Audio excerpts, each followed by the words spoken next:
Eclipses have mesmerized humans for centuries, and nothing is better than getting to witness one with your own eyes. But a lot of people don't even know how they work. People generally talk about two different types of eclipses, a lunar eclipse and a solar eclipse. A lunar eclipse is when the moon falls in Earth's shadow. The parts of the Earth's shadow that play a role in how the eclipses look are the umbra and the penumbra. When the moon goes into the penumbral shadow, it is known as a penumbral eclipse. This causes the moon to dim slightly.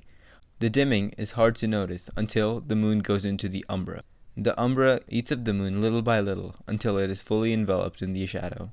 Then, surprisingly, the moon turns red.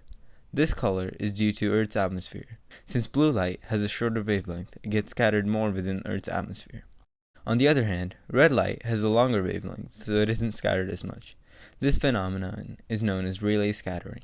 The other commonly talked about eclipse is the solar eclipse. Solar eclipses are when the moon is between the Earth and the sun. By coincidence, the sun is about 400 times as big as the moon, but also 400 times further away.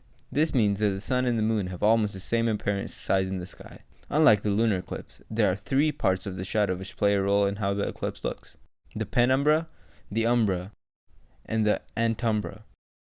Viewing a solar eclipse from the moon's penumbra, you would see a partial solar eclipse. Viewing from the umbra, you would see that the moon completely covers up the sun.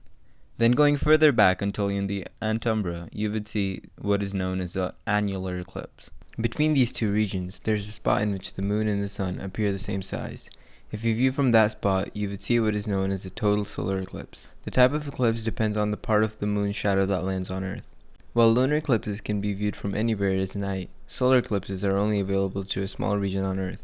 So this means seeing an eclipse is very rare. So if you ever get the chance to view either type of eclipse, make sure you don't let it go to waste.